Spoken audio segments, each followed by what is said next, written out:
Hey guys, welcome back to my channel. My name is Kat and today I'm doing my July wrap-up part 2. I'm just going to recap briefly that I did do the Fuckathon hosted by Noria at Noria Reads. It was so fun. So I read Cage of Butterflies for Fuck Ableism, and I also read Purple Hibiscus for Fuck Theological Fundamentalism. Also, all of the romances that I've read this month go for fuck slut shaming, which I will obviously cover in my romance wrap up for the month, which will come out the same day as this one. So without further ado, let's go ahead and get into the books that I read for the last 2 weeks. Let's just fucking get into it. 3 stars. This is Sound the Deep Waters. This is some romantic poetry from the Victorian age. Each poem is matched to an artwork as well.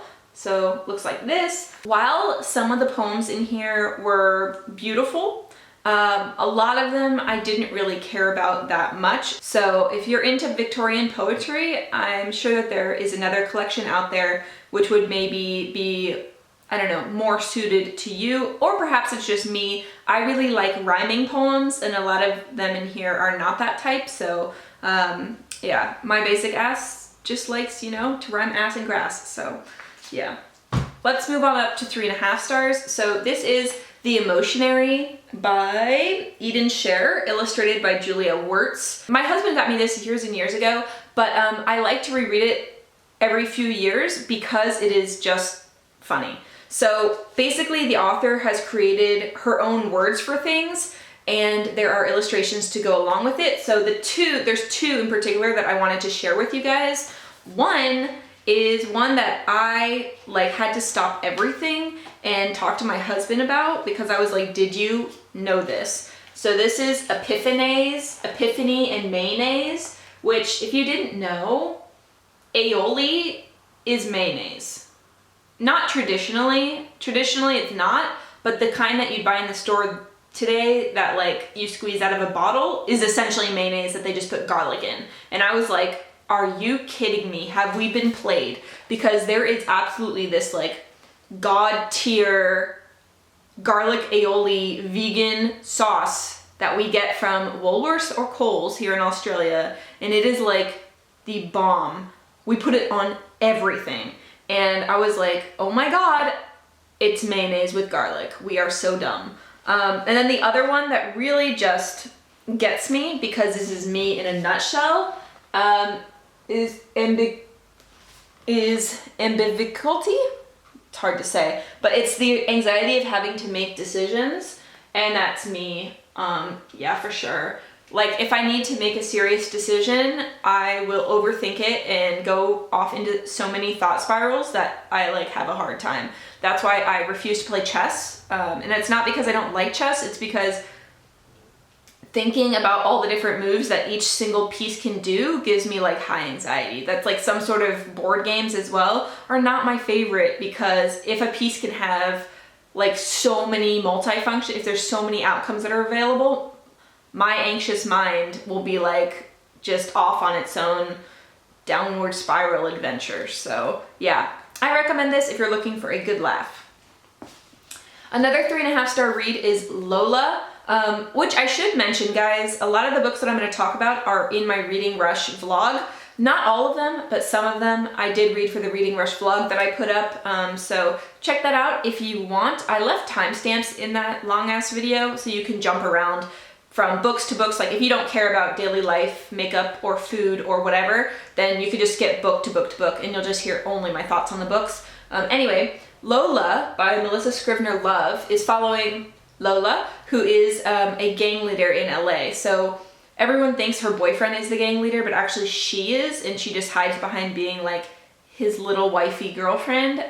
But I really like this because she's plotting to move up in the ranks, and when a drug deal goes wrong, she has basically a week to find the heroin and the money, or they're going to kill her. So there's this timeline aspect, and there's also, she's very much a dark anti-heroine, but she is trying to do the best for her community and for herself and for a little girl she rescues, and there's so many elements in here. I gave it 3.5 because I really liked the character, but I think the plot dragged at some points. So this is a little disheartening, and also every single chapter ended with like a reminder that there was a countdown on her life, and I'm like, I got it the first time you said it. You don't have to keep saying it.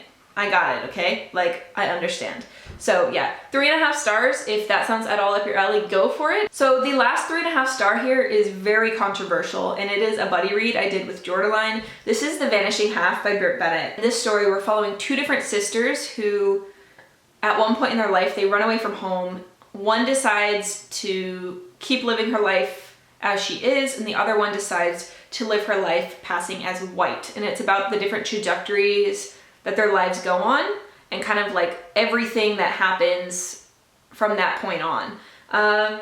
And the reason I think I didn't connect with it as much as I wanted to is because you don't spend enough time with each character to truly care for them. So just when I was really starting to love a certain pair or a certain like setting, we would switch point of views, and I would be like, oh man, and it just really broke it up for me. And I also don't like the ending as much, so a lot of things are left very open and you're not sure exactly what happens going forward. And then something else I noticed as well is that the woman who is black and lives her life as a black woman, everyone in her life is given kind of a point of view and their story is explored. And I don't know if Brit Bennett meant to or not, but the woman who passes as white, I don't believe her husband is given a point of view. And I also think that the point of view that is given her daughter is very surface level and not as fleshed out as the daughter of the woman who lives as a black woman. So it just felt unbalanced to me. Like we were supposed to naturally kind of not hate, but like not really like the woman who decided to pass as white, because basically you don't get to see any points of view other than her own. So it makes it seem like she's just really, really selfish. And like, granted, cutting off your family to live a different lifestyle might be seen as selfish, but then I also thought if you're gonna give points of views to all of the cast of characters for the woman who's passing as black side, then the woman who passes as white, I would have just liked to see all of that side's character point of view as well to give a more like full picture. So that's my critique of it. It wasn't bad by any means. Like, no, Brit Bennett is amazing, and I will probably read what she comes out with in the future. But for me, it was 3.5 stars. I just want to put it out there because all I see are 5 stars, and of course, I'll just tell you guys what I really think. Speaking of what I really think, it really bums me out when problematic authors have good works. And I'm talking about The History of the World in 50 Dogs. So a friend of mine gave me this for Christmas last year, and it was because I just love dogs. I love them so much. I have 2 dogs myself. So this is following different moments in time throughout history where dogs were kind of pivotal to that moment. So for instance, just one of my favorite ones is following John Muir and his dog named Stikeen. So this is just like, there's always a little adorable little illustration, and like this has one of my absolute favorite lines of all time. So this is like, together they hiked until they came upon a crevasse that was too wide to leap. To get across, they would have to climb down into the crevasse, cross over on a sliver of ice that served as a quasi-bridge, then climb back up, which did Stikeen a frighten. I just love that line. It made me laugh so hard. But the reason that this book is problematic has nothing to do with the sweet doggos in here. It has everything to do with the author, Mackenzie Lee. So if you don't know, Mackenzie Lee wrote a Gentleman's Guide series, and I learned that one of the subsequent books actually dead names and misgenders one of the characters, I believe, on the back of the book. And when it was brought up to Mackenzie Lee, like, hey, this isn't right, you shouldn't do that, her response was basically like, oh, it's the marketing team's responsibility, like, that's not my responsibility. And everyone was like, but it's your book. So I'm just like not here for it, and I wouldn't have bought this book, but it was a gift to me, so I did really enjoy it, but I recommend you getting it from a library or a used bookstore if possible. Like, don't buy it from an author who dead names. That's just not cool. I don't know if I mentioned this earlier, but I had an amazing reading experience these last 2 weeks. I have 4 books to talk about, which were 4.5 stars, and I have 1 book to talk about, which was 5 stars. So getting into 4.5 territory. This is Otherworldly. This is a book, again, my husband bought me a few years ago, and I like to dip into it again every so often. And I recently finished this. This is absolutely adorable. This is like the #1 cottagecore aesthetic book, if you're looking for one. Basically, the author found all these different words in different languages that are just so nice and make you feel soft and fuzzy, and the illustration style is so aesthetic and beautiful. So I'm just gonna show you a few of my favorites. So here is this page. This is one of my favorites. Gorgeous. Okay, I'll show you another favorite, which I think that we can all relate to here on BookTube. Like, for instance, this word is sundoku. It's Japanese. It means buying books and not reading them, letting books pile up unread on shelves or floors or nightstands. Why do you have to call me out like that, okay? The other one is bibliothecary, which is one who collects, maintains, or cares for books, which I kind of want to name my channel that, but I won't, but I want to. This is the illustration. And then the last one I want to show with you guys, like basically I could show you guys every page, like because it's just so beautiful. But I wanted to do this one especially because this has the definition for crudel, which means to coo like a dove. And I don't know about you guys, but whenever we come home, one of my dogs, which is a corgi mix named Jack, he does this thing where he's like, coo, coo, only like much lower and much cuter and a million times better. And we didn't know what that sound is called, and it's apparently called a fucking crudel. So already this book is 10 out of 10. So I highly recommend this book. This is going for sure in the list of books to read during quarantine if you want soft, fuzzy feelings and like nothing bad to hurt you. Like, get this book. It's so amazing. Okay, the next 4.5 star read I have is Defy the Worlds by Claudia Gray. This is the second in the Defy the Stars trilogy. This also worked for the prompt fuck book elitism because this one is YA and it's sci-fi, fantasy. It's just like really good, but a lot of people might consider it trash or like younger or whatever, but oh my god, it's so good. Like, I love this series. I'm not gonna get that much into it because it's the second in the series, but the first book is following Noemi, who is a like starfighter, like she is a pilot, and Abel, who is a sentient AI who is starting to develop human feelings because he's been left alone for so long that like his own processing has developed new routes. So they unexplicably cross paths and then set off on a journey together. And it is so freaking good. I just can't highly recommend it enough if you like YA, if you like sci-fi, or if you like human AI stories. Like, I'm in love and I have to read the third one. I'm nervous, but I want to, but I'm nervous. My husband's read it and he keeps like giving me the smirky side eye and I'm like, I don't want anything bad to happen to my loves. Okay, the next 4.5 star read, third from the top, is The House in the Cerulean Sea by TJ Klune. Can we get a moment of silence for just how amazing TJ Klune is? 10 out of 10. Like, oh my god. This book is so soft and so lovely, Lemony Snicket vibes everywhere. This is dealing with a main character who is basically an orphanage inspector to make sure orphanages are up to snuff. And the orphanages usually hold magical children.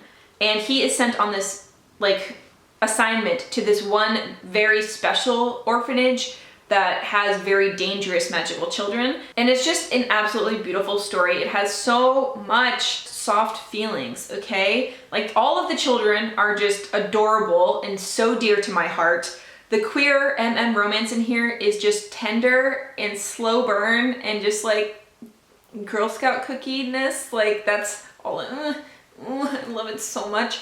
And the setting is on like an island in the sea, the Cerulean Sea, and it deals with a lot of issues. And I don't know, I think honestly this could be for anyone from middle grade to YA to young adult to adult. Like, I think this is great for everyone, and I'm just like, TJ Klune, you absolutely brilliant, brilliant man. So I highly recommend this, and if you're looking to launch off of this one into another one he's written, which also has like kind of soft, similar vibes with a teeny bit darker, I would say The Bones Beneath Our Skin. So the last 4.5 star I want to talk about here is The Electric State by Simon Stalenhag, who is a Swedish writer. I think that you guys know that I have wanted to read this forever. I finally read it, and I had a freaking ball. This was amazing, better than anticipated. It was so good. The story is so dark, and the art style is so dark. So we're following a young woman who's traveling across the country, like this dystopian, post-apocalyptic, anti-capitalist society in America. Oh yeah, I read this for the Fuck Capitalism prompt for Fuckathon. And basically they're traveling across the country, and as they go, you learn part of her backstory, and it's kind of paired with these like wasteland images. Yeah, so there's like not that much text, so it was a pretty quick read, but I don't know if you can see, but those are dead people there. Yeah, so there's like this online system which people have become addicted to, and a lot of them have just, yeah, like become shells of themselves, and things are really dark. And then as the story progresses, you're just like, oh my god, dear lord. So I fucking love this, and I will also be getting his other stuff, Tales from the Loop and After the Flood, which I think are a separate timeline to this one. It's set in Scandinavia, I think, where it deals with a particle accelerator. And also Tales from the Loop was made into a TV miniseries, which I need to watch. Yeah, so highly recommend, absolutely brilliant. I know that costs a lot. Like, I think this was 45 Australian dollars, but it was totally worth it. Highly recommend. Okay guys, so now we're gonna talk about a 5-star read, and at first when I finished it, I was like 4.5 stars. And then, sitting on it, I couldn't talk about this book to my husband without crying about it. Like, it still hurts me. Like, I might cry right now. I'll try, try not to. So this is Noughts and Crosses by Malorie Blackman, who is a Black UK author. And oh my god, this book did me a damage, because holy crap. Like, this is set in a like alternate UK, where instead of like England conquering everyone else in the world, Africa conquered everyone else in the world, and basically Noughts are the subjugated white class, and Crosses are the affluent upper echelon black class. So we're following the storyline of Callum, who is a Nought, and Sephi, who is a Cross. So this is very much like a Romeo and Juliet type situation, only when you first are introduced to them, they're very young. I think they're like 13 and 14-ish. And you spend a long time with them developing and like learning about them as people, and about their childhood and about their family. And then we fast forward, and they're a bit older, and they're in high school, and then it just is so brutal. And I just cried my eyes out. I was shocked, and I have refused to finish the TV series, which has irked my husband to no end, because I went through the end in this book, and I think that if I went through the end in the TV series, like, it would be game over. Like, I would get nothing done for like a week. And I need to be a little bit productive this month, you know, because of the Spooky Bitch Readathon. So like, I'm like, no, like, I need to plan 3 days where I can recover from watching the end again. So like, highly recommend this book, but it is so gut-wrenchingly sad. Like, I feel like I had my heart ripped out, and oh my god, no. Like, there is a short story in the back of this one that's included that is from one of the characters' perspectives, and I'm not reading that, because it's like, the character writes as if something that happened in the book doesn't happen, and I'm like, but it did though. Like, don't act like it didn't happen. Don't act like I can rewind and read that and be all happy, because you know that you didn't write it like that. You know you wrote it to rip my heart out, and I'm dead now. So I don't know if I'm selling this to you guys. Let me know down below if you think I'm doing the worst job ever, but I highly recommend this. This is a 5-star book for me. It's my second 5-star of the year. Yeah, but like my other 5-star, to get 5 stars, a book has to emotionally connect to me and then stomp all over my heart. Like, I guess I'm a masochist, but that's just what it takes. Like, I need to cry hard for a book to get 5 stars, and this absolutely did that. Thank you guys so much for making it this far if you've watched to the end. If you have, leave me some blue emojis down below, just because I like blue and my hair's blue, and yeah, that's the only reason. And I will chat to you guys in another video soon. Toodles for now. Bye!